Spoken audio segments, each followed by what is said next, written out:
안녕하세요. 반갑습니다. 2021학년도 고2 6월 전국연합학력평가 세계지리 해설을 맡은 이다은입니다. 우리 2학년 친구들 정말 힘들게 이렇게 학력평가 치르고 또 해설 강의까지 챙겨보고 정말 너무 대견해요. 여러분들 잘하고 있습니다. 아마 이 해설 강의를 보는 친구들은요, 2학년 이제 학교 선택 과목으로 세계지리 공부하고 있는 친구들이 많을 것 같아요. 혹은 이제 내가 3학년 때 가서 세계지리 선택하는 거 어떨까? 혹은 수능 과목으로 세계지리 어떨까? 그런 호기심에 해설 강의 보고 있는 친구들도 꽤나 많을 것 같은데요. 그래서 오늘은 이 우리 시험 범위에 해당하는 문제들 쭉 기본 개념 정리하는 거 거기에 플러스로 3학년 때 그리고 여러분들이 수능까지 갔을 때 이 내용들이 어떻게 도움이 될 수 있을지 그런 전략적인 방법들을 선생님이 해설 강의에서 다 알려드리려고 합니다. 자, 그러면 우리 1번 문제부터 같이 시작해 보도록 할게요. 자, 1번 문제는요.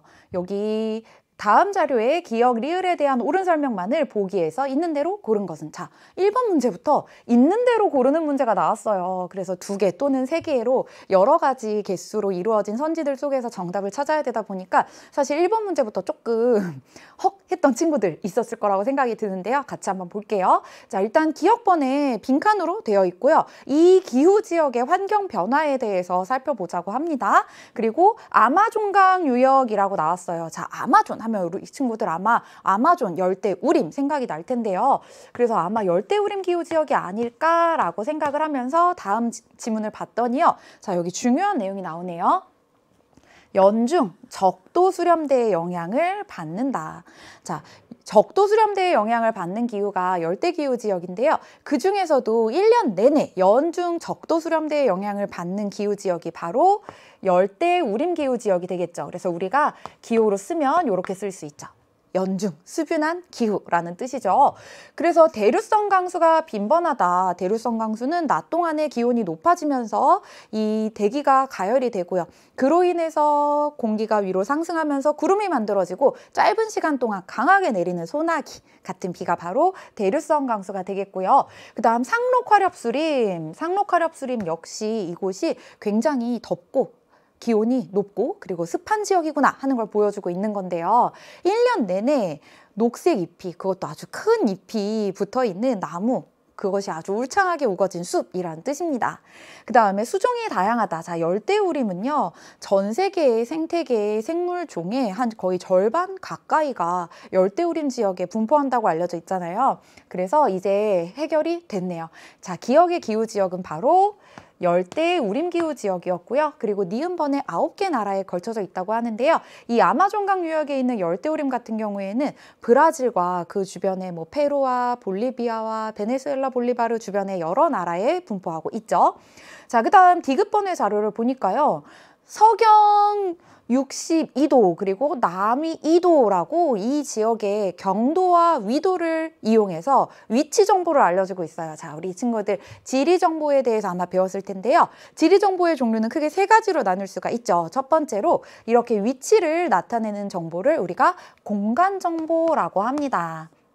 공간 정보는요, 경위도로만 나타낼 수 있는 게 아니고요. 사실 우리 친구들이 우리나라 한반도 지도를 보고서 우리나라야 라고 인식하는 게 모양을 보고 인식하잖아요. 그렇게 형태를 통해서도 위치를 나타낼 수가 있어요. 혹은 주소를 통해서도 공간 정보를 나타낼 수가 있고요. 자, 2번째 지리 정보를 표현하는 방법은요, 바로 속성 정보인데요. 어떠한 지역이 가지고 있는 특성에 대해서 이야기하는 거죠. 이렇게요.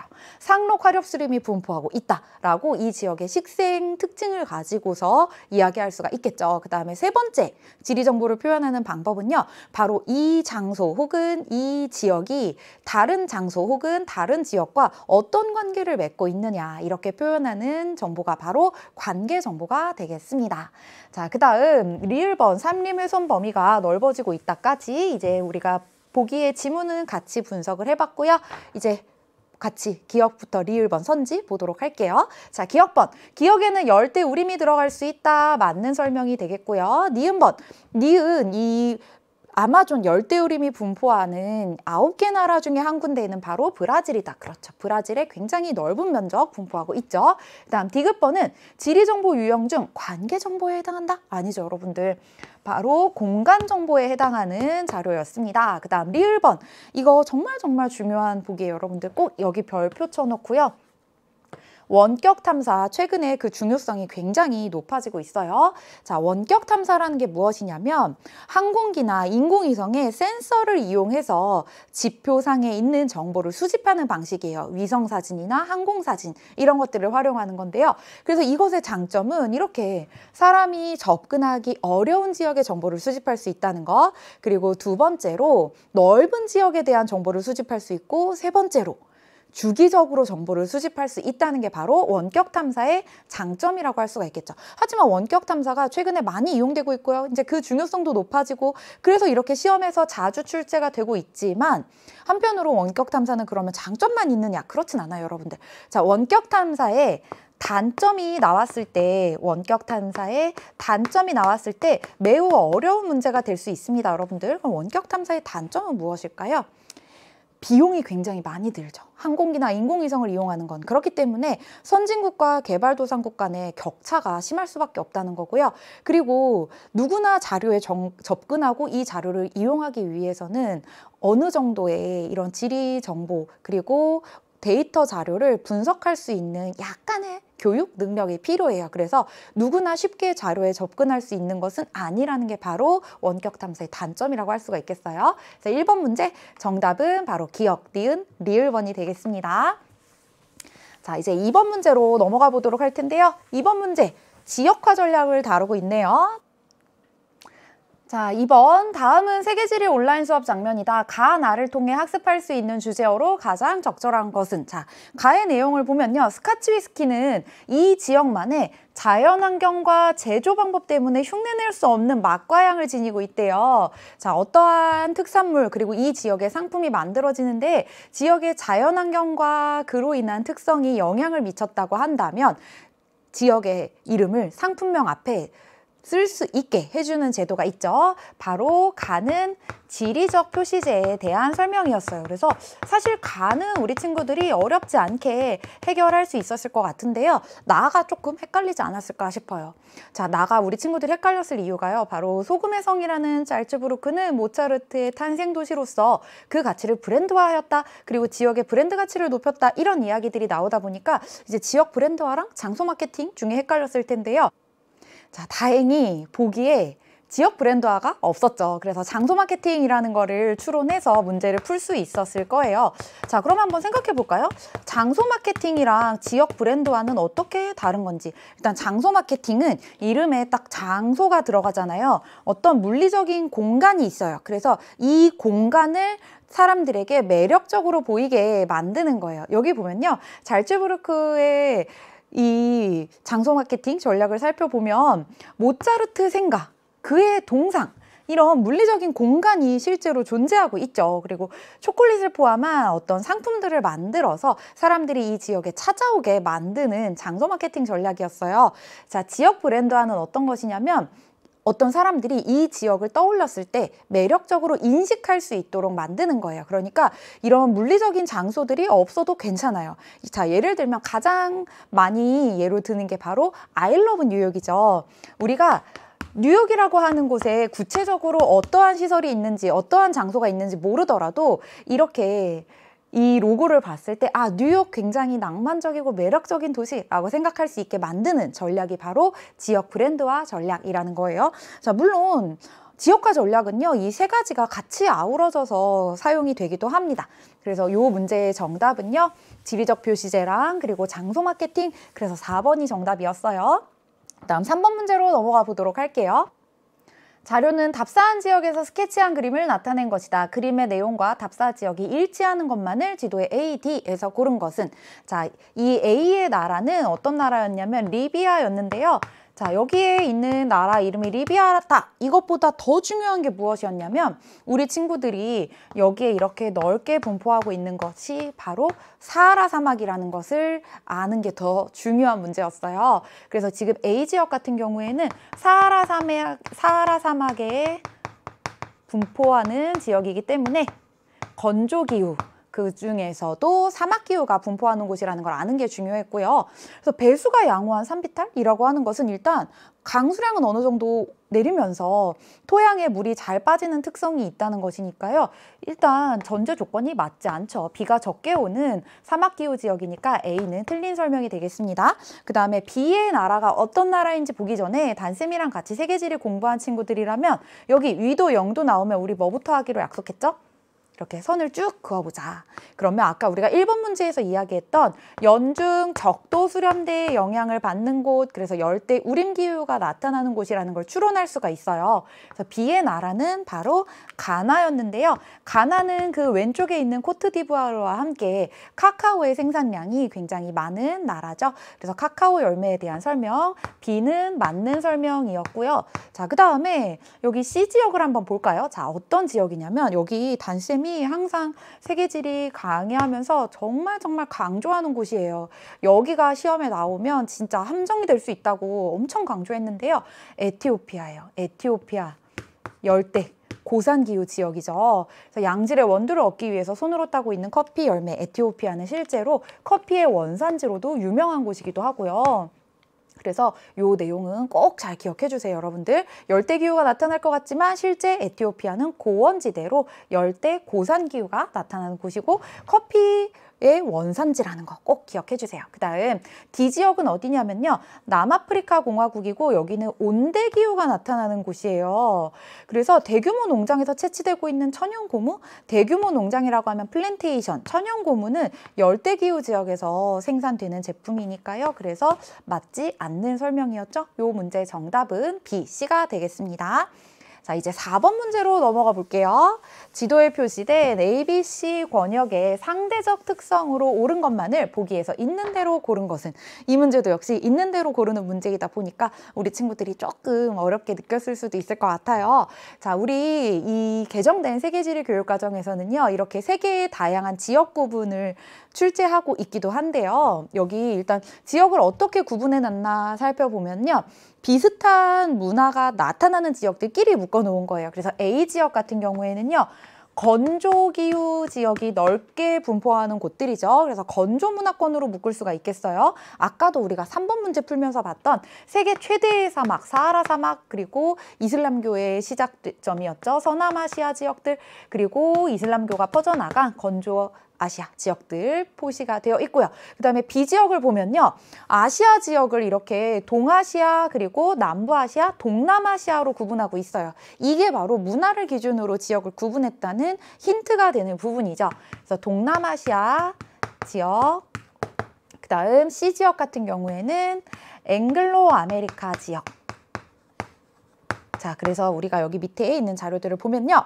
육지에서 사막이 차지하는 면적 비율은 A가 높고요. 그리고 B가 낮음. 그래서 기역번은 맞는 설명이네요. 그 다음 니은번 1인당 돼지고기 소비량. 자, 돼지고기는 문화권에 따라서 소비량이 좀 달라지는 그런 육류인데요. 이슬람교 지역은 이슬람교를 많이 믿는 사람들의 신자수 비율이 높은 지역들이 대체로 건조기후 지역에 많이 분포하고 있어요. 그러다 보니까 이 건조기후 지역에서는요. 여기에서 키우기에 적합하지 않았던 돼지를 이 율법으로 금기시하게 됩니다. 그래서 실제로 A 지역에서는 돼지고기 소비량은 낮고요. 그리고 C 지역에서는 돼지고기 소비량이 굉장히 높죠. 그래서 니은번 자료는 옳지 않은 설명이었고요. 그리스도교 신자수 비율은요. C 지역에서는 굉장히 높게 나타나죠. 왜냐하면 이 그리스도교가요. 사실은 이스라엘의 예루살렘에서부터 시작이 되지만 로마 제국의 국교가 되면서 전 유럽 지역으로 확산이 됩니다. 그리고 안타까운 이야기인데요. 이 유럽 열강들의 식민지 지배, 신대륙 개척으로 인해서 이 앵글로 아메리카 지역이 유럽의 식민 지배를 받는 과정에서 종교가 전파되었죠. 그래서 그리스도교 신자수 비율이 높고요. 그에 비해서 상대적으로 동남아시아 지역은 그리스도교 신자수 비율이 낮다. 그래서 D급번도 옳게 설명한 자료였습니다. 이제 5번 문제로 한번 넘어가 볼게요. 자, 이렇게 영화 촬영 계획 그리고 다큐멘터리 촬영 계획 이런 문제의 유형들을 보면 우리 친구들 중에 또 미디어 분야의 진로를 꿈꾸는 친구들은 굉장히 또 설레는 마음이 들 것 같아요. 여러분들도 충분히 훌륭한 감독이 되어서 이렇게 다양한 세계의 지형들, 모습들을 세계지리 공부했던 내용들을 바탕으로 촬영할 수 있는 날이 꼭 오게 될 거라고 생각을 하면서 문제 같이 한번 보도록 할게요. 자, 다음은 세계의 해안 다큐멘터리 촬영 계획을 나타낸 것이다. 기억 리을에 대한 설명으로 옳은 것은? 자, 우리 친구들 해안 지형을 공부할 때의 꿀팁입니다. 해안 지형을 공부할 때는요, 일단 이 지형이 어디에 위치하고 있는지가 중요해요. 자, 곳. 이 육지의 모양이 해안 쪽으로 돌출되어 있는 부분을 곳이라고 하죠. 그리고 해안선의 모양이 이렇게 대륙 쪽으로 들어가 있는 부분을 만이라고 하는데요. 그래서 곳에 위치하고 있는지 만에 위치하고 있는지. 자, 단쌤이 지금 이렇게 대륙과 해안을 간단하게 표현을 해볼게요. 자, 이렇게 바닷가 쪽으로 튀어나와 있는 부분이 곳, 그리고 육지 쪽으로 들어가 있는 부분이 만이 되겠습니다. 그래서 이 곳에는요, 파도가 칠 때마다 파랑 에너지가 집중이 되죠. 그래서 파도의 힘이 세니까 침식이 많이 일어나게 될 거고요. 만에는요, 파랑 에너지가 이렇게 분산되니까 힘이 약해져요. 그래서 주로 퇴적 작용이 활발하게 일어나게 되겠죠. 그래서 두 번째로 확인해야 될 게 침식 지형인지 퇴적 지형인지예요. 그 다음에 우리가 세 번째로 확인해야 될 것은 이것을 누가 침식했는지, 누가 퇴적했는지 그 주체를 아는 게 중요한데요. 파랑이나 연안류의 작용을 받은 것인지 아니면 밀물, 썰물, 조류의 영향을 받은 것인지 이것을 구분해내는 게 중요합니다. 자, 우선 기억번 해시계 한번 볼까요? 자, 해시계는요, 곳에 위치하고 있고요. 그렇기 때문에 파랑의 침식을 받아서 만들어진 지형이에요. 그래서 1번 지문, 기억은 주로 해안의 돌출부보다 만입부에 형성된다. 틀린 내용이었고요. 그 다음 니은번의 시스텍, 주로 곳에 위치하죠. 파랑의 침식을 받아서 만들어진 지형이에요. 그렇기 때문에 2번은 맞는 설명이 되겠고요. 그 다음 디귿번의 사빈, 사빈은 주로 만에 만들어지고요. 파랑에 의해서 퇴적을 받아서 만들어지는 지형이에요. 그래서 우리 친구들이 이거 많이 헷갈렸을 거예요. 사빈이 퇴적작용을 받아서 만들어지는 지형이라는 건 충분히 이해하고 있었을 텐데 요것 때문에 헷갈렸을 것 같아요. 자, 그래서 해안 지형 공부할 때는 침식 지형이냐 퇴적 지형이냐도 중요하지만 누가 한 것이냐도 중요하다는 거 꼭 기억해 주세요. 자, 조류의 퇴적작용으로 형성되는 지형은 대표적인 곳이 바로 갯벌이 있죠. 그 다음 리을번 역시 파랑 에너지가 집중되는 곳에 잘 발달한다? 아니죠. 갯벌은요, 주로 만에 만들어지고요. 그리고 퇴적을 받아서 만들어지는데요. 주로 조류의 영향이 활발하게 나타나는 곳에서 잘 발달한다고 볼 수가 있겠어요. 그 다음 5번. 사빈은 갯벌보다 퇴적물의 평균 입자 크기가 작다. 자, 사빈의 사자가요, 모래 사자예요. 그리고 갯벌은 말 그대로 뻘, 진흙이라고 할 수가 있겠죠. 그래서 퇴적물의 평균 입자 크기는 사빈이 갯벌보다 더 크다고 보면 되겠어요. 그래서 5번 문제 정답은 2번이었습니다. 자, 이제 6번 문제로 넘어가 보도록 할게요. 6번 문제가요, 사실은 세계 고지도 다루는 문제들이 그렇게 어려운 문제는 아닌데 이 문제가 어려웠던 이유는 지도가 제시되지 않았어요. 텍스트만 가지고서 여러분들이 지도의 특성을 떠올려야 됐기 때문에 조금 어려웠을 수 있겠다는 생각이 들더라고요. 자, 다음 자료에 가나다에 들어갈 옳은 설명을 보기 위해서 고른 것은, 자, 우선 첫 번째 지도는요, 바다에 둘러싸인 원형의 대륙에는 세상의 중심 바빌로니아 왕국이 원 밖의 이등변 삼각형에는 미지의 세계가 표현되어 있다. 자, 이 지도죠. 바로 바빌로니아 점토판 지도. 그래서 지금까지 현존하는 지도로서는 가장 오래된 세계 지도라고 알려져 있는데요. 당시 사람들의 세계관을 보여주고 있어요. 바빌론을 중심으로 여러 개의 도시국가들, 그리고 이때에는 이 대륙이 원반 모양으로 바다에 떠 있었다고 본 거예요. 그래서 주변의 바다, 그리고 이 바깥의 삼각뿔 모양의 땅이 바로 미지의 세계를 표현한 곳이라고 합니다. 자, 그래서 이 바빌로니아 점토판 지도에만 해당되는 설명이 다에 들어갔었어야 됐고요. 그 다음 프톨레마이오스가 지구를 구형으로 인식하고 제작한 지도로, 이 지도가 정말 의의가 엄청나요. 왜냐하면 이후에 만들어진 다른 지도들에도 굉장히 많은 영향을 미쳤고요. 이 프톨레마이오스의 세계 지도가요, 150년경에 만들어졌다고 해요. 그런데 당연히 150년경에 만들어진 지도가 아직까지 온전하게 남아있기가 어렵겠죠. 그러다가 이 유럽의 대항해 시대 때 15세기에 다시 복원된 지도라고 합니다. 그래서 이 지도를 가지고 이제 유럽인들이 아시아를 찾아서 떠나는, 이제 신대륙을 찾아서 떠나는 이런 모험들을 하게 되었다고 하는데요.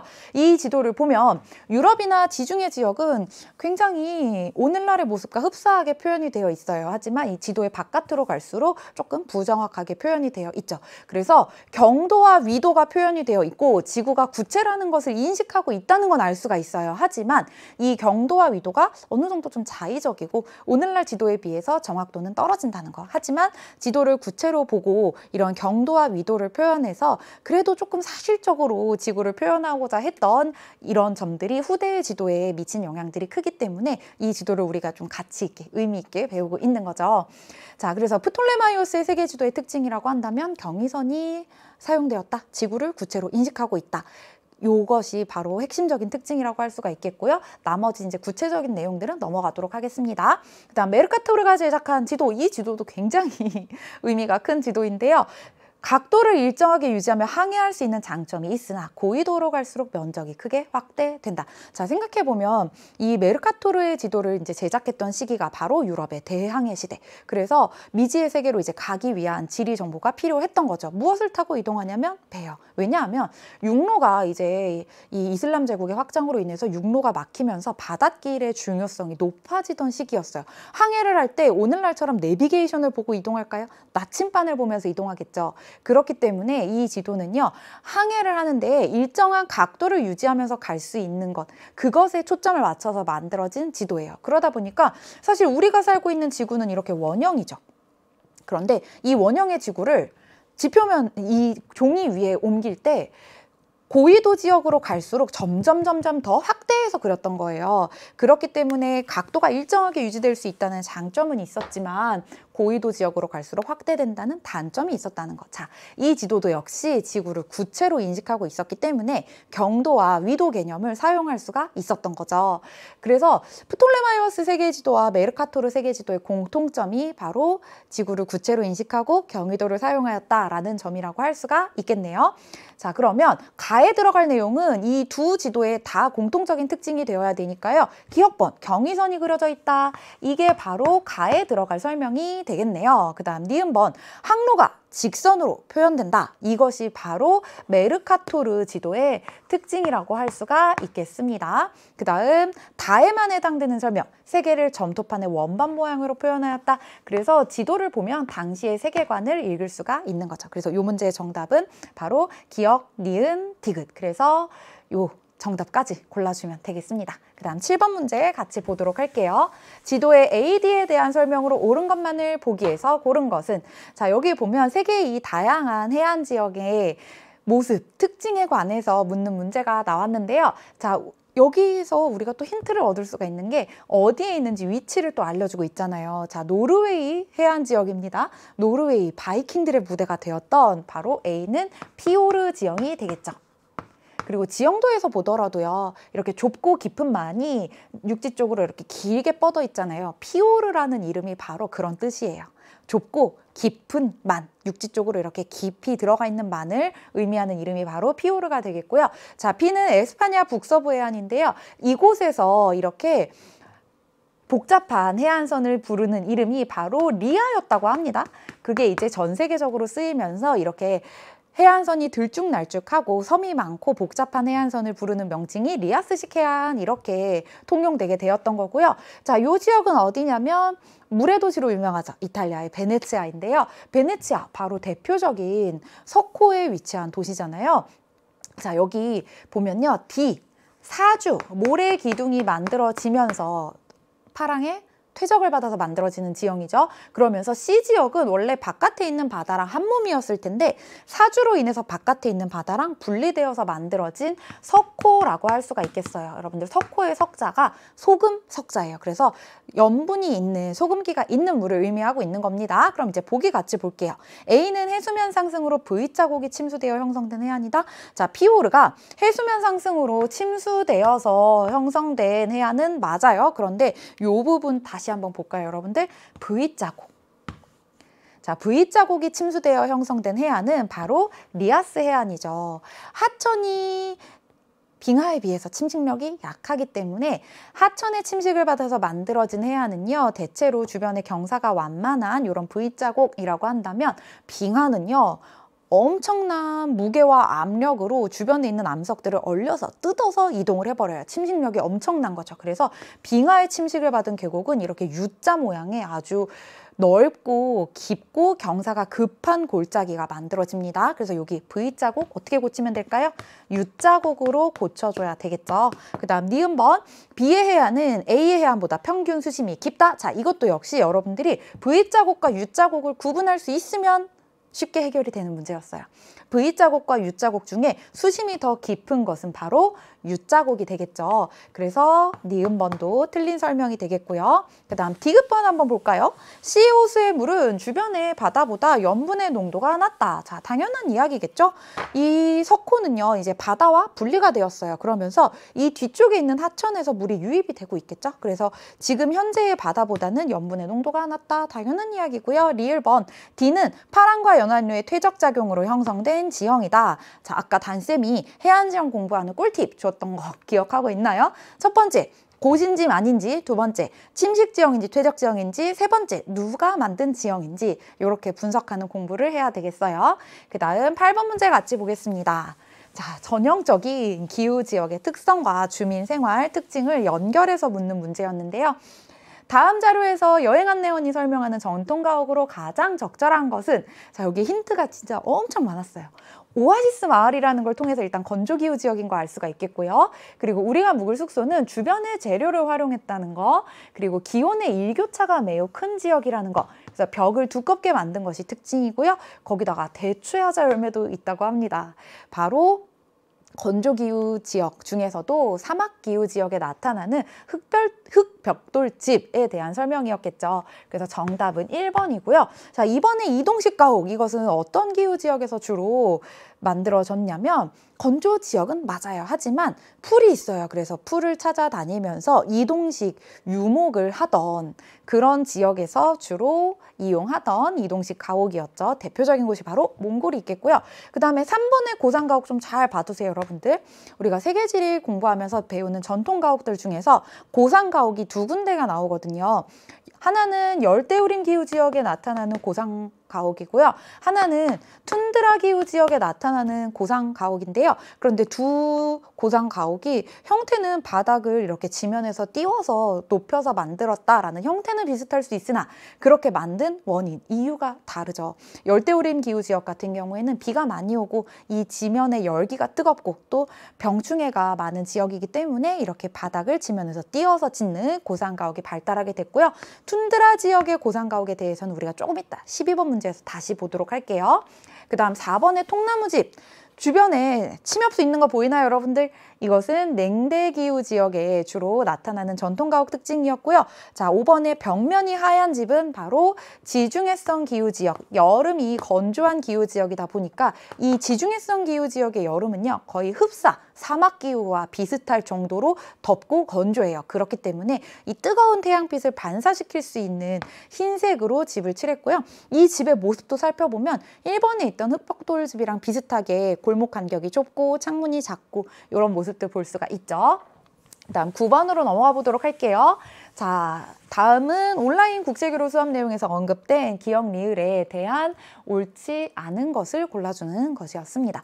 자, 이 문제는요, 프랑스의 수도 파리와 그리고 대한민국의 수도 서울의 기후를 구분하는 문제였어요. 그런데 이 두 지역이 대표하고 있는 곳들이 어디냐면 바로 중위도의 대륙 서안과 유라시아 대륙에서 중위도의 대륙 서안 지역과 중위도의 대륙 동안 지역의 특징을 서로 구분하고 비교할 수 있느냐 하는 걸 물어보는 문제였던 겁니다. 자, 일단 온대 서안 기후 지역의 위치에 있어서 연중 어떤 영향과 무엇의 영향이 큰 편인지라고 했는데요. 자, 우리가 살고 있는 이 중위도 지역에는요, 1년 내내 어떤 바람이 불고 있냐면 1년 내내 편서풍이 불어오고 있어요. 그런데 이 편서풍이요, 대륙의 서안 지역에는 바다를 지나서 오죠. 근데 해양은 비열이 작고 그래서 연교차가 작은 특성이 나타나죠. 그런 해양의 특성을 그대로 받아서 연교차가 작고 기온의 연교차가 작고 또 강수량의 연교차도 작은, 그래서 연중 온화한 날씨가 나타나는 곳이 바로 온대 서한 기후 지역이 되겠고요. 그 다음 온대 동안 기후 지역의 특징은요, 계절에 따라서 바람 방향이 바뀐다는 것인데요. 왜냐하면 이 편서풍이 이제 불어오면서 대륙 동안 지역으로 오면서 그 힘이 조금 약해지죠. 거기에다가 대륙은 해양에 비해서 비열이 작죠. 그렇기 때문에 열을 조금만 받아들여도 금방금방 기온이 높아지고요. 금방금방 기온이 낮아져요. 그래서 기온의 연교차 그리고 강수량의 연교차가 커지게 되죠. 그런데 이 연교차에는 또 무엇이 영향을 미치게 되냐면 편서풍이 약해진 틈을 타서 이 대륙과 해양의 비열 차이로 인해서 발생하는 바람, 바로 계절풍의 영향을 많이 받게 된다는 거예요. 그래서 니은번에 들어갈 내용은 편서풍이었고요. 그리고 리을번에 들어갈 내용은 계절풍이었습니다. 그럼 이제 보기 같이 보도록 할게요. 1번, 기역 8위는 하천을 이용한 수은 발달에 유리하다. 당연한 이야기겠죠. 강수량의 연교차가 작은 지역이니까 연중 강수량이 거의 하천의 연중 수량이 비슷하니까요. 수은 발달에 유리했겠죠. 그 다음 2번 한번 볼까요? 자, 디귿은 서울은 태풍과 같은 열대 저기압의 영향을 받는다. 그렇죠. 우리나라에 실제 태풍과 같은 열대 저기압 자주 영향을 미치고 있고요. 3번, 기역은 디귿보다 여름 강수 집중률이 낮다. 자, 강수량의 연교차가 작다. 이것이 바로 여름 강수 집중률이 낮다라는 표현이 되겠고요.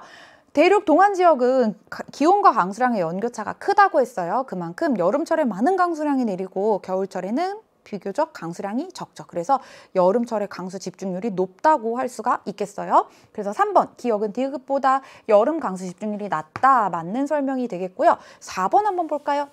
디귿은 기역보다 기온의 연교차가 작다? 아니죠. 기온의 연교차가 크다가 정답이 되겠고요. 그 다음 5번, 니은은 편서풍, 리을은 계절풍이다. 5번은 맞는 설명이었네요. 그래서 9번 문제까지 같이 풀어봤습니다. 이제 10번으로 넘어가 보도록 할게요. 자, 다음은 세계지리 수업 장면이다. 교사의 질문에 옳게 대답한 학생을 고른 것은 지도에 표시된 A, B 국가의 공통된 자연환경의 특징을 발표해 볼까요? 라고 했는데요. 자, A 국가 어디였냐면 칠레였어요. 우리나라랑 FTA도 체결하고 우리나라랑 또 활발하게 교류를 하고 있는 나라이기도 한데요. 자, B의 나라는 어디였냐면 B의 나라는 나미비아였어요.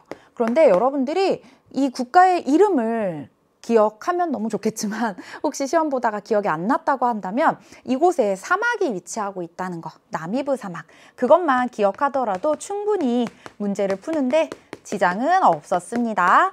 자, 그러면 한번 같이 볼까요? 1번, 갑. 1월보다 7월에 낮 길이가 깁니다. 이게 물어보는 게 뭐예요, 여러분들? 남반구인지 북반구인지 물어보는 거잖아요. 그런데 우리 지도에 위도 0도 나와 있으니까 일단 선 쭉 그어볼까요? 우리 친구들이 칠레랑 나미비아라고 하는 나라를 몰랐다고 하더라도요. 일단 단쌤이랑 같이 연습 많이 했잖아요. 지도에서 위도 0도 나오면 무조건 선 그어보기. 그러면 이 두 지역은 모두 다 남반구에 위치한 나라라는 거 알 수가 있겠죠. 그러면 1월이 여름이고 7월이 겨울이니까 1월의 낮 길이가 더 길겠죠. 그래서 틀린 설명이 되겠고요. 2번, 을. 국토 대부분이 고산기후 지역에 속합니다. 자, 고산기후 지역에 속하는 나라는 바로 어디였냐면 칠레였는데요. 여기에 이렇게 안데스 산맥이 쫙 자리 잡고 있잖아요.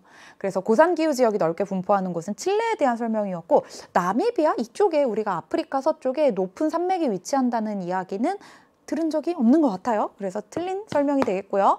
3번, 한류의 영향을 받아 형성된 사막이 나타납니다. 자, 요거 별표 쳐주세요, 여러분들. 우리가 세계지리 공부하면서 세계의 해류까지 다 기억을 해야 되냐? 아니요. 딱 3개만 기억하면 돼요. 아까 9번에서 파리가 연중 이렇게 대륙 동안 지역에 비해서 기온과 강수량의 연교차가 작은 기후가 나타난다고 했던 이유가 편서풍과 바로 북대서양 난류의 영향이에요. 그래서 북대서양 난류 한 개 알아야 되고요. 그 다음에 우리가 알아야 되는 해류 두 번째가 바로 여기죠. 여기 라틴 아메리카, 남아메리카 서안에 영향을 미치는 페루 해류가 되겠고요. 한류라고 적어두면 여러분들 기억하기 더 좋겠네요. 고위도 지역에서 저위도 지역으로 흐르는 차가운 물이 되겠고요. 그 다음 여기도 역시 비슷한 위치죠, 여러분들. 여기에는요 벵겔라 한류가 흐르고 있어요. 그래서 뭐 해류의 이름 기억하지 않아도 좋습니다. 하지만 이곳에는 고위도 지역에서 저위도 지역으로 흐르는 한류가 흐르고 있다는 거 꼭 기억해 주면 좋겠고요. 왜 여기 한류가 흐르는지는 단쌤이 개념 완성이나 수능 특강이나 수능 개념이나 다른 강의에서 더 자세하게 이야기하고 있으니까 이거 궁금한 친구들은 다른 강의에 가서 조금 더 자세하게 보면 좋을 것 같아요. 그래서 이 지역에는요 한류가 흐르고요. 한류가 흐르면 주변에 당연히 차가운 바닷물 기온이 낮겠죠. 기온이 낮으면 이곳에서는요 증발이 잘 일어나지 않을 거예요. 증발이 잘 일어나지 않으면 구름이 만들어지지 않고 그렇기 때문에 비가 적게 오고 그래서 사막이 만들어지는 지역이 나타나게 되죠. 그래서 두 군데 다 사막이 나타납니다. 칠레에는 아타카마 사막 그리고 나미비아에는 나미브 사막 이렇게 두 사막 지역 꼭 기억을 해주세요. 그래서 3번이 정답이었고요. 자, 4번 잘 봐주세요. 여러분들 피오르 해안을 비롯한 빙하 지형이 발달합니다. 빙하 지형은요. 칠레 같은 경우에 이렇게 국토가 길쭉한 모양이다 보니까 남부 지역에 일부 나타나기는 해요. 하지만 나미비아 지역 위도를 봤을 때 여기 빙하 지형이 나타나기에는 그렇게 위도가 높은 지역이 아니죠. 그래서 틀렸고요. 5번 진짜 우리 친구들이 많이 헷갈릴 수 있는 부분이었어요. 우리 친구들이 판의 경계와 대륙의 끝부분을 많이 헷갈려해요. 그래서 이렇게 대륙의 끝부분에 있으면 판의 경계라고 생각하기도 하는데요.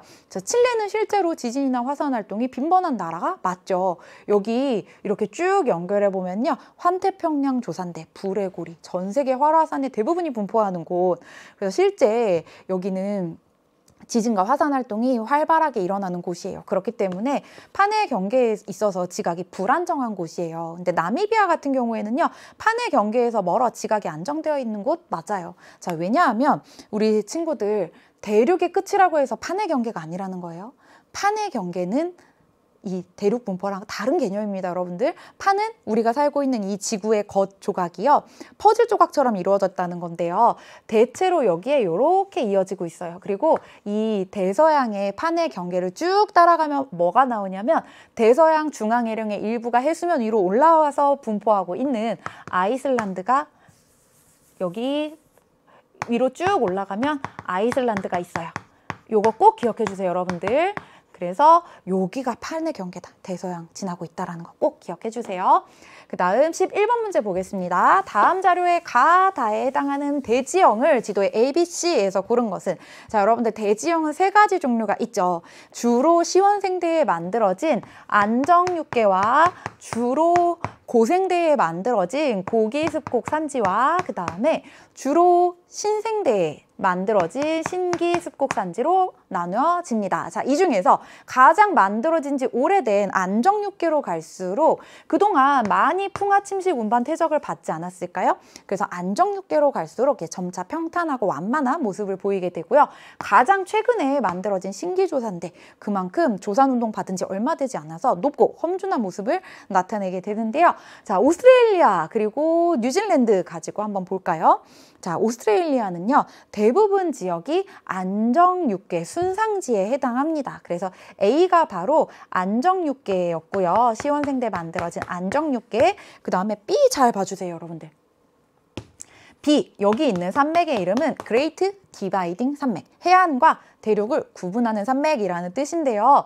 이 산맥은 대표적인 고기습곡 산지이고요. 이 고기습곡 산지가 있었던 덕분에 오스트레일리아는 또 이 석탄을 많이 생산해서 수출을 하는 나라가 되기도 했죠. 그 다음에 C, 뉴질랜드인데요. 여기는 아까 우리가 이야기했던 환태평양 조산대, 불의 고리. 그래서 지진과 화산 활동이 활발하고 가장 최근에 만들어진 신기습곡 산지가 분포하는 지역이 되겠습니다. 그래서 오랜 기간 침식작용을 받아서 형성된 평탄하고 안정된 지형 A, 안정육계에 대한 설명이었고요. 비교적 해발고도가 낮고 완만한 산지가 분포하며 석탄이 많이 매장되어 있으니까 여기에 해당되는 설명은 B, 고기습곡 산지였고요. 아니오에 해당되는 것이 바로 C, 신기습곡 산지가 되겠죠. 신기습곡 산지 는 비교적 해발고도가 높고 험준한 산지가 분포하며 석탄이 아니라 신기습곡 산지의 이 배사 구조가 분포하는 곳에는요 석유가 매장되어 있는 곳들도 많죠. 다음 12번 문제로 넘어가 볼게요. 다음은 여행기의 일부이다. 가기후 지역의 특성에 대한 설명으로 옳지 않은 곳은? 자, 오늘 방문한 곳은 일단 북위 60도 이상의 고緯도 지역이라고 하니까 굉장히 추운 곳이겠죠. 거기에다가 나무가 없는 땅이라고 합니다. 자, 우리 쾌페네 기후 구분에서요. 나무가 자라기 어려운 곳, 그래서 숲이 형성되기 어려운 곳을 무수목기후라고 한다고 했는데요. 무수목기후엔 두 가지가 있었어요. 첫 번째로 강수량이 너무 적고 강수량보다 증발량이 더 많기 때문에 건조해서 만들어지는 무수목기후가 있었고요. 또 한 군데는 기온 조건이 나무가 자라기에 너무 추워서 만들어지는 한대기후 지역의 무수목기후가 있었습니다. 자, 그래서 여기 북위 60도 이상의 고緯도 지역에 나타나는 가 지역은 바로 한대기후 지역이 되겠고요.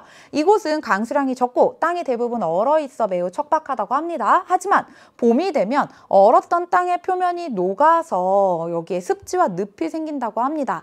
그렇다는 것은 이곳에는 짧은 여름 동안 기온이 0도 이상으로 올라간다라는 뜻이 되겠죠. 하지만 한대기후 지역의 조건이 뭐예요, 여러분들? 우리가 항상 기후를 볼 때는요. 최한월 평균 기온 그리고 최난월 평균 기온에 주목을 해야 되는데요. 최한월 평균 기온 영하 3도 그리고 18도 이게 의미하는 게 무엇이냐면 최한월 평균 기온이 최소 영하 3도 이상은 되어야 온대림이 살 수가 있어요. 그리고 최한월 평균 기온이 최소한 18도 이상은 되어야 열대림이 살 수가 있어요. 그래서 요 최한월 평균 기온 잘 봐주는 게 좋겠고요. 그러면 최한월 평균 기온이 영하 3도보다 더 낮은 지역이라고 한다면 그럼에도 불구하고 최난월, 가장 따뜻한 달의 평균 기온이 10도 이상이라고 한다면 그러면 이런 곳은 냉대림이 살 수가 있어요. 그래서 이런 곳이 바로 냉대기후가 되는 것이겠고요. 한대기후는 그래서 최난월 평균 기온이 10도보다 낮은 지역이 되겠습니다. 자, 그래서 이 툰드라 기후 지역의 짧은 여름이라고 해봤자 우리나라의 여름이 아니에요, 여러분들. 0도에서 한 10도 정도 되는 날씨라고 보면 되겠고요. 자, 1번 한번 볼까요? 기온의 연교차가 일교차보다 크다. 자, 실제로 이 지역은 한대기후 지역은 연교차가 굉장히 큰 지역이죠. 그래서 맞는 설명이 되겠고요. 그 다음 2번 지표면에서 다각형 모양의 구조토를 볼 수 있다. 맞는 설명이죠. 이 짧은 여름 동안에 지표면에 땅이 녹죠. 그러면서 여기에 있는 물질들이 이동을 하게 되는데요. 이렇게 지표면 방향으로 이동했다가 툭 떨어졌다가 지표면 방향으로 이동했다가 툭 떨어졌다가 하다 보면 다각형 모양의 구조토가 만들어져요. 그 다음 3번 화학적 풍화작용이 물리적 풍화작용보다 활발하다. 자, 화학적 풍화작용은 무엇이냐면 이 물질이 녹쓰는 거라고 생각하면 돼요, 여러분들. 자, 단쌤도 이렇게 EBS에 와서 촬영할 때 여기에 막 실핀을 많이 꽂아요. 그리고 이 실핀을 단쌤이 이제 씻느라 욕실에 뒀다가 한 일주일 정도 지나서 보면 그 주변에 빨갛게 녹이 쓸어 있어요. 그런 게 바로 화학적 풍화작용인 거예요, 여러분들. 이 물질의 성분이 바뀌는 거죠. 색깔이 변하고 성질이 바뀌는 거예요. 물리적 풍화작용은 무엇이냐면요.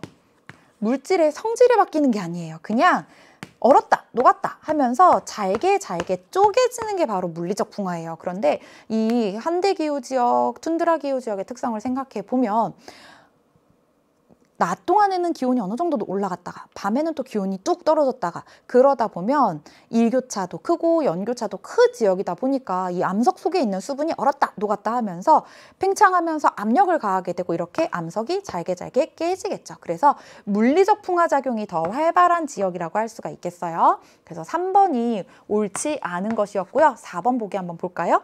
지역의 주민들은 주로 술록을 유목하거나 수렵 활동을 한다. 그게 가능한 이유가 바로 이 짧은 여름 동안 습지가 형성이 되고 이끼가 자라기 때문에 가능하죠. 그 다음 5번.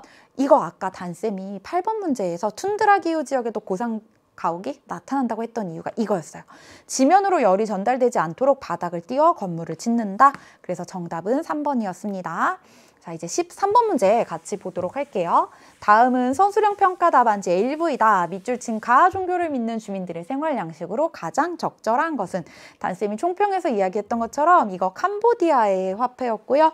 여기 불상을 모시는 불당이 있다. 그리고 사리가 안치된 탑이 있다. 그리고 이런 경관들을 봤을 때 가의 종교는 불교라는 거 알 수가 있겠죠. 종교에 대한 문제였습니다. 자, 그런데 불교는요, 보편 종교일까요? 민족 종교일까요? 불교는 기원지인 인도에서는 쇠퇴했으나 아시아 지역으로 많이 전파가 됐잖아요. 그러니까 어떤 나라에서도 받아들여질 수 있는 그런 보편적인 교리를 가지고 있는 보편 종교이죠. 그런데 1번 한번 볼까요? 보편적 문화 축제로 카니발을 즐긴다. 이것은요, 크리스트교의 설명이었어요. 그래서 종교의 전파와 함께 카니발이라고 하는 축제의 양식도 다른 대륙들로 전파가 되었죠. 그 다음 2번, 소를 신성시하여 소고기를 먹지 않는 것은 힌두교의 문화였고요. 그리고 힌두교에서 이러한 교리를 가지게 된 데에도 지리적인 배경들이 있었죠. 그 다음 3번, 하루에 5번 메카를 향해 절하며 기도하는 것은 이슬람교의 특성이고요. 그 다음 4번, 살생을 금하는 교리에 따라 채식을 선호한다. 이게 바로 정답이 되겠는데요. 근데 우리 친구들 4번 보기 잘 봐주세요. 자, 이게 바로 불교가 보편 종교라는 이야기를 했잖아요, 단쌤이. 근데 우리 친구들이 생각하기에 살생을 금하니까 채식을 선호한다라는 건 잘 기억을 해요. 그렇다면 불교는 모든 지역에서 다 채식을 강요할까요? 그렇지 않습니다. 예외가 있어요. 바로 티베트 지역인데요.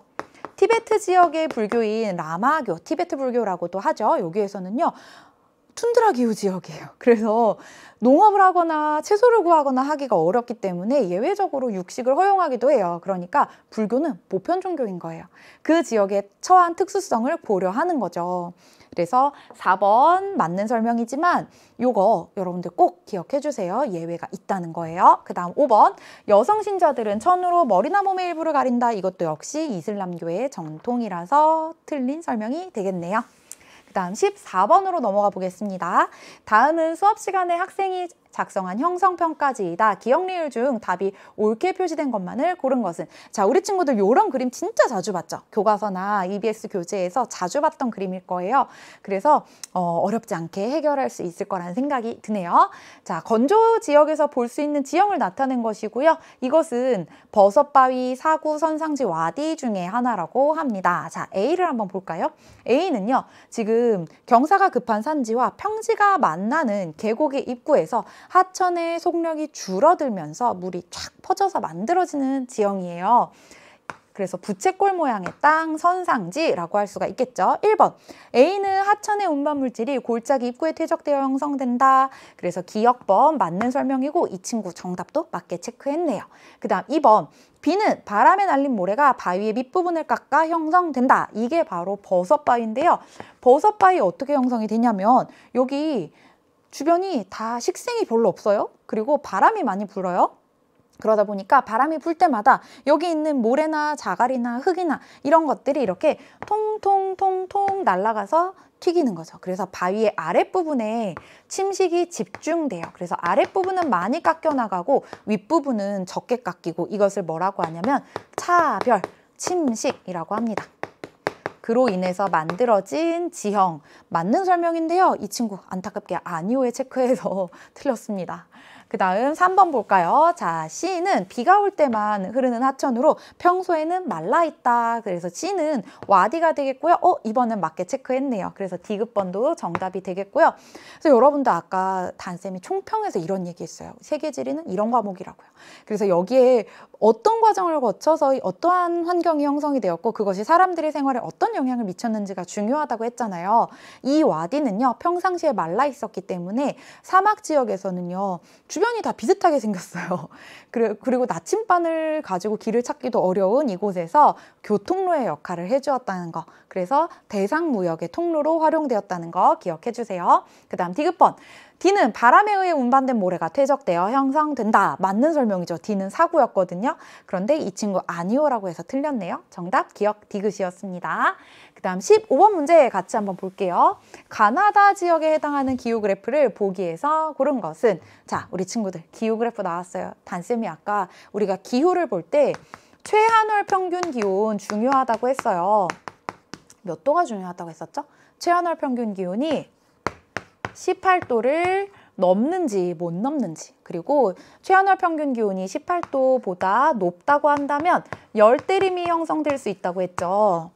그리고 최한월 평균 기온이 18도보다 낮다면 영하 3도는 넘는지 봐야 된다고 했어요. 이 최하늘 평균 기온 영하 3도가 의미하는 게 바로 온대림이 형성될 수 있는 조건이라고 했죠. 왜냐면 쾌펜이요, 기후학자이면서 식물을 사랑하던 사람이었어요. 그래서 식생 경관을 가지고 기후를 구분했기 때문에 그렇습니다.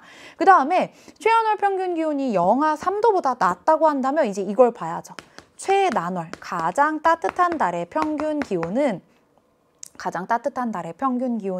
10도 이상인가? 그것이 바로 냉대림이 형성될 수 있는 조건이라고 했고요. 여기에도 해당되지 않는다면 무수목 기후, 나무가 자라기 어려운, 숲이 형성되기 어려운 무수목 기후인 한대기후가 형성이 된다고 했어요. 근데 우리 친구들 눈치챘겠지만 이 열대기후, 온대기후, 냉대기후, 한대기후를 구분하는 기준은요, 우선 강수량이 증발량보다 많은 지역이라는 전제 조건이 있어요. 그래서 이것에 이제 드러나지 않는 게 무엇이냐면 바로 강수량보다 증발량이 많으면서 그리고 대체로 연 강수량이 500mm 보다 적다면 우리는 이곳을 건조기후 지역으로 구분을 하는데요. 건조기후 지역의 구분에서는 기온이 의미가 없어요, 여러분들. 그래서 우리 친구들이 니은번 그래프 볼 때 주의해야 되는 게요, 여러분들이 이렇게 기온만 가지고서 지역을 구분한다면 니은 지역을요, 최난월 평균 기온 10도 이상, 그리고 최한월 평균 기온은 영하 3도보다 아래, 그래서 냉대기후 지역 이렇게 놓고 문제를 풀 수가 있거든요. 그런데 강수량 조건 한번 보세요, 여러분들. 여기 기온 보기 전에 강수량 보면 연 강수량 대체로 다 합해도 500mm 안 될 것 같죠. 이 지역은 건조기후 지역이었던 거예요. 그런데 고위도 지역의 건조기후 지역이었겠죠. 그래서 이렇게 기온이 대체로 낮으면서 건조한 모습을 보여주고 있는 겁니다. 그래서 요거 꼭 조심해야 된다는 거. 그럼 이제 가 한번 볼게요. 고온다습한 계절풍의 영향으로 벼에 2기작, 3기작이 가능하다. 1년에 벼농사 2번에서 3번 짓는다는 건데요. 볶음밥, 쌀국수, 쌀을 주식으로 하는 식생활, 쌀을 주식으로 하는 문화권은 아시아 문화권이죠. 그 중에서 벼에 2기작, 3기작이 가능하다, 계절풍의 영향을 받는다. 이 지역은 바로 열대 몬순기후 지역이 되겠네요. 열대기후의 특징은 최한월 평균 기온이 18도씨 이상이라는 거니까요. 여기가 되겠네요. 1년 중에 모든 달이 다 18도씨 이상, 게다가 우기와 건기가 뚜렷하게 나타나는 기역이 바로 열대 몬순기후 지역의 그래프가 되겠고요. 그 다음 아열대 고압대의 영향을 받는 기후가 우리가 배우는 세계지리 교육과정에 나오는 기후 지역들 중에 3군데가 있어요.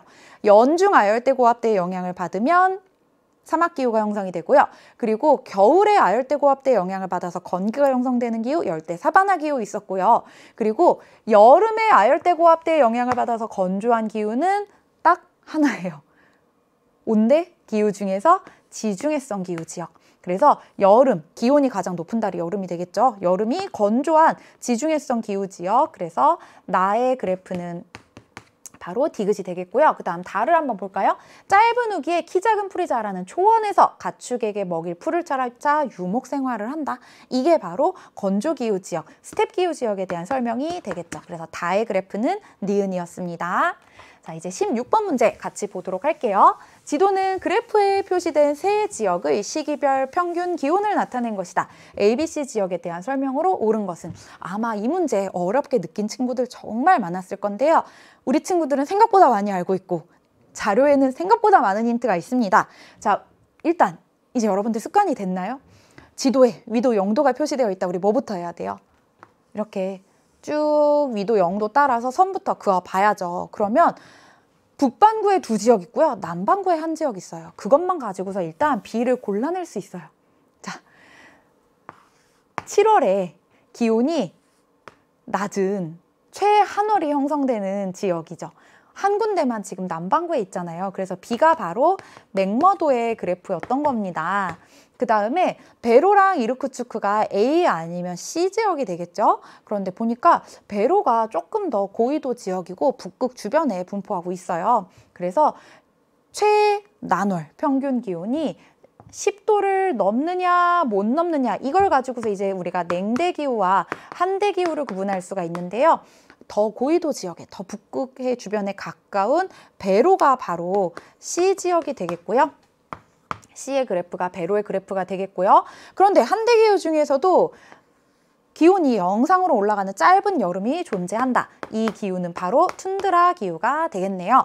자, 그 다음 이르쿠츠크 같은 경우에는요. 냉대기후 지역이에요. 그리고 짧은 여름 동안의 기온이 10도 이상으로 올라간다는 걸 통해서 우리가 여기가 냉대기후 지역이라는 걸 알 수가 있어요. 그런 다음에 이제 우리 친구들이 고민하는 게 여기가 냉대 수변기후 지역인지 아니면 냉대 겨울건조기후 지역인지 고민하는데요. 사실 이 자료만 보고서는 강수량 조건이 나와 있지 않아서 거기까지는 구분하지 않아도 문제 푸는데 전혀 지장이 없었어요. 자, 이제 지문 같이 보겠습니다. 1번 A에 해당하는 기후는 A 이르쿠츠크 지역이죠. 남반구에서 넓게 나타난다? 자, 우리 친구들 남반구에 이르쿠츠크와 비슷한 위도 지역을 한번 볼까요? 냉대기후가 나타나야 되는 지역에 대륙이 거의 분포하고 있지 않아요. 그렇기 때문에 남반구에서는 더 좁게 나타난다고 할 수가 있겠죠. 그 다음 2번 B에는 대규모의 침엽수림대가 분포한다? 아니죠. 툰드라 기후, 한대기후 지역은 대표적인 무수목 기후, 나무가 살기엔 너무 추운 곳이에요. 침엽수가 살려면 적어도 최난월 평균 기온이 10도씨 이상은 되어야 한다는 거죠. 그 다음 3번 C에서는 1월에 백야 현상이 나타난다. 자, C 지역은요. 북반구 지역이죠. 그러면 1월이 겨울이 될 거예요. 이제 지구가 태양의 주변으로 이렇게 23.5도 기울어져서 자전과 공전을 하다 보니까 계절에 따라서 낮과 밤의 길이가 달라지게 되죠. 백야 현상이 나타나는 건 북반구에서 7월이고요. 1월에는 극야 현상이 나타나게 됩니다. 그 다음 4번 A는 C보다 바다로부터의 거리가 멀다. 자, A는 C보다 바다로부터의 거리가 멀다. 이거는 A와 C를 그래프에서 구분할 수 있는지 묻는 문제였습니다. 그래서 4번 정답이었고요. 5번 맥머도는 이르쿠츠크보다 기온의 연교차가 크다. 자, 기온의 연교차 어떻게 구하죠? 가장 따뜻한 달의 평균 기온에서 가장 추운 달의 평균 기온 빼주면 되는데요. 이게 바로 기온의 연교차를 보여주고 있는 거잖아요. 그래서 이르쿠츠크가 맥머도보다 크다는 거 알 수 있었습니다. 그 다음 17번 문제로 넘어가 볼게요. 카르스트 지형 그리고 화산 지형 다루는 문제 아주 전형적으로 자주 출제되는 유형이고요. 자료는 두 지형에 관한 것이다. 이에 대한 설명으로 옳지 않은 것은 자, 가 지역이 지금 중국 남부 지역이 나와 있고요. 여기 스린, 성림이라고 나와 있죠, 여러분들. 이 돌로 만들어진 숲 같다라고 하는 카르스트 지형의 대표적인 카렌을 보여주고 있고요. 기반암이 용식작용을 받아, 용식이 바로 힌트가 되겠네요. 기반암이 물에 녹는다는 건데요. 그런 지형 형성 과정을 거쳐서 만들어진 것은 바로 카르스트 지형밖에 없죠. 그래서 이곳은 석회암 기반암인 곳이라는 거 알 수가 있었고요. 그 다음 멕시코의 여기에서는요. 용암의 냉각과 수축으로 형성된 다각형의 돌기둥 바로 주상절리라고 할 수가 있겠고요. 다양한 용암의 종류 중에서도 대체로 현무암질 용암이 분출할 때 많이 만들어지죠. 자, 그럼 이제 보기 같이 볼게요. 가 지역에는 종유석, 석순이 발달한 지하 동굴을 볼 수 있다. 카르스트 지역의 특징이죠. 그 다음 2번 나 지역은 지열 발전에 유리한 자연 조건을 갖추고 있다. 자, 주상절리, 현무암질 용암이 분포해서 만들어졌다는 것은 이 지역이 지진과 화산 활동이 활발한 지역이라는 것이 되겠고요. 그렇기 때문에 당연히 땅속의 열이 굉장히 뜨겁지 않을까요? 지열 발전에 유리한 자연 조건 맞는 설명이죠. 그 다음 3번 기역은 고온다습한 기후 환경에서 잘 발달한다. 자, 용식이라고 하는 게 바로 이 기반암, 암석이 물에 녹는 것이라고 했어요. 그러면 당연히 고온다습한 지역, 물이 풍부한 지역에서 더 활발하게 일어나겠죠. 맞는 설명이고요. 4번 니은은 화산활동의 결과로 형성된 지형이다. 까지 맞는 설명이네요. 그 다음 5번 바뀌었죠. 기역의 기반암은 석회암, 니은의 기반암은 현무암이다. 그래서 17번 문제 정답은 5번이었네요. 이제 18번 문제로 넘어가 보도록 하겠습니다. 자, 자료는 네 국가의 종교별 신자수 비율을 나타낸 것이다. ABCD 종교에 대한 설명으로 옳은 것은 이 지역들 정말 종교에서 자주 나오는 지역들이니까 꼭 잘 정리해 주세요. 자, 불교, 이슬람교, 그리스도교, 힌두교 중 하나임. 여기 이 나라는 어디였냐면 바로 프랑스였는데요. 프랑스는 아까도 우리가 얘기했었죠. 크리스트교가 이스라엘, 예루살렘 지역에서부터 시작이 되었으나 로마 제국의 국교가 되면서 전 유럽 지역으로 전파되었다고 했어요. 그래서 A, 프랑스에서 신자수 비중이 가장 높은 A는 바로 크리스트교가 되겠고요. 그 다음 여기 나라 어디였냐면 이집트였어요. 자, 이집트는요. 서남아시아 지역의 메카에서부터 시작된 이슬람교가 전파된 대표적인 지역이죠. 그래서 이집트에서 가장 비중이 높았던 B는 바로 이슬람교가 되겠고요. 그 다음 여기 어디냐면요. 남부아시아에서 가장 큰 나라 인도인데요. 인도는 힌두교, 민족 종교의 비중이 높은 나라죠. 그래서 C, 인도에서 가장 신자수 비중이 높은 종교 힌두교가 되겠고요. 우리 친구들 이걸 통해서 우리가 또 헷갈리면 안 되는 거. 인도 사람 모두 다 힌두교 믿는 건 아니라는 거죠. 그 다음 여기는 어디냐면 대표적으로 불교 신자수가 많은 나라. 미얀마 그 옆에 있는 타이가 되겠죠. 그래서 D, 타이에서 신자수 비중이 높은 D는 바로 불교가 되겠습니다. 자, 그럼 이제 1번 한번 같이 볼까요? A는 윤회사상을 강조한다. 자, 이 중에서 윤회사상을 강조하는 종교는 바로 힌두교죠. 그래서 틀렸고요. 2번 B는 서남아시아에서 기원하였다. 이슬람교는 서남아시아의 메카에서부터 기원하였다. 그래서 우리가 종교를 공부할 때 이 종교의 기원지, 성지 기억하는 거 정말 중요하다고 단쌤이 강조했죠. 2번이 맞는 설명이 되겠고요. 그 다음 3번 C는 유일신을 믿는 종교이다. 자, 힌두교는 우리가 세계지리에서 공부하는 다양한 종교들 가운데 유일한 다신교예요. 그래서 굉장히 여러 신들을 믿고 그것이 종교의 사원에도 표현이 되어 있죠. 그 다음 4번 D는 전 세계에서 신자 수가 가장 많다? 아니죠. 자, 전 세계에서 신자 수가 가장 많은 순서는 글자 수 순서대로 기억하면 된다고 했는데요. 크리스트교, 이슬람교, 힌두교, 불교. 물론 이렇게 된 데에는 그러한 맥락이 있죠. 이런 인과관계나 맥락은 또 단쌤이 개념 완성이나 수능 개념이나 수능 특강에서 자세하게 알려주고 있으니까요. 조금 더 궁금하다 하는 친구들은 다른 강의에 가서 조금 더 자세하게 공부하면 좋겠고요. 5번 ABC는 보편 종교, D는 민족 종교이다? 아니죠. 이 중에서 유일하게 민족 종교인 것은 힌두교가 되겠고요. 불교가 왜 보편 종교인지는 우리가 앞에서 문제 풀면서 또 이야기했었습니다. 그 다음 19번 문제로 넘어가 보도록 할게요. 다음 지도에 ABC 지역에 해당하는 설명을 보기에서 고른 것은 자, 이 지역들도 진짜 자주 출제되는 지역들이에요. 그래서 그냥 우리 친구들 이번 시험 맞고 틀렸고 여기에 집중하지 말고요. 여기 있는 자료들을 통해서 우리 친구들이 공부한 내용들 정리하고 함정에 빠지지 않도록 다시 한번 복습하는 그런 자료로 써주세요. 자, A는 어디냐면 바로 동아프리카 지구대였습니다. 그래서 보기의 설명을 보면 대륙판이 갈라지면서 일부 지각이 내려앉아 형성된 지구대가 있다. 자, 이곳이 바로 지각과 지각이 멀어지면서 새로운 지각이 만들어지고 있는 경계에 해당하죠. 그래서 A는 기억과 연결해주면 되겠고요. 니은번 두 대륙판의 충돌로 형성된 세계에서 가장 높고 험준한 산맥이 있다. 이것은 바로 B의 히말라야 산맥에 대한 설명이었어요. 여러분들 히말라야 산맥의 최고봉의 높이가 한 8,800m 이상이라고 하는데요. 남한에서 가장 높은 산 한라산인데 1950m 정도거든요. 그러니까 한라산 우리가 이렇게 4개를 쌓아도 히말라야 산맥이 더 높아요. 이렇게 지각이 두껍다 보니까 지진은 일어나고 있지만 화산 활동은 크게 자주 일어나고 있지 않다는 것도 꼭 기억해 주세요. 그래서 여기 나와 있는 세 지역들이 다 너무너무 중요합니다. 자, 특히 D급번 우리 친구들 많이 헷갈렸을 거예요. 왜냐하면 우리 친구들이 생각하기에 여기 안데스 산맥이 있으니까 로키 산맥도 이렇게 있을 것 같거든요. 그래서 여기 신기스콕 산지라고 기억하는 친구들 많은데요. 자, 로키 산맥은 이렇게 안쪽으로 있어요. 그럼 여기 있는 C는 무엇이냐면 바로 샌 안드레아스 단층이에요. 샌 안드레아스 단층은 우리가 세계지리에서 공부하는 지형들 중에서 두 개의 판이 어긋나 미끄러지면서 지진이 빈번하게 발생하는 단층대 대표적인 사례로 다루고 있는 지역이기도 합니다. 그래서 이렇게 기억, 니은, 디귿 이렇게 연결해주면 되겠네요. 자, 이제 오늘의 마지막 문제예요, 여러분들.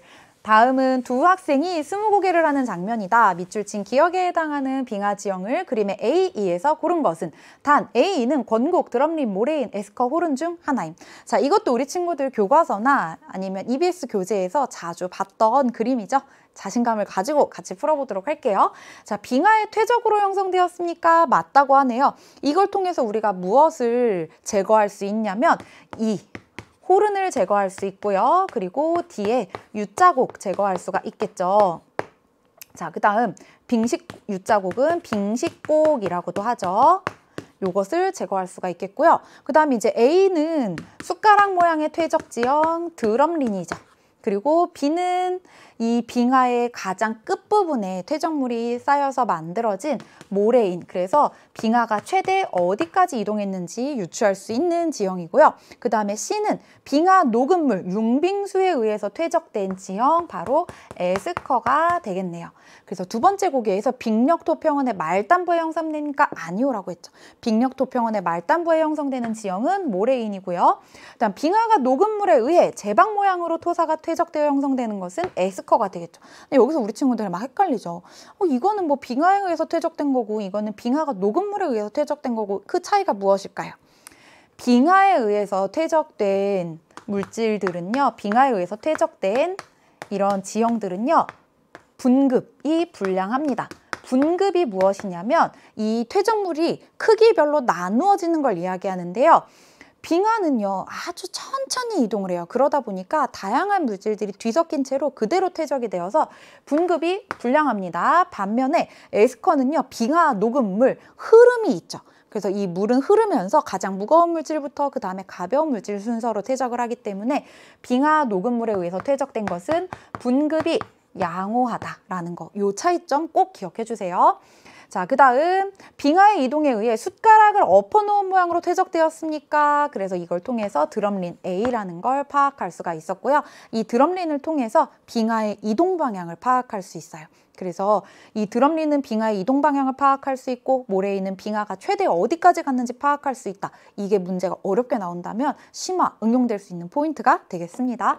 와, 우리 친구들 오늘 정말 이 스무 문제 통해서 여태까지 공부했던 세계지리 내용들 같이 한번 정리해 봤는데요.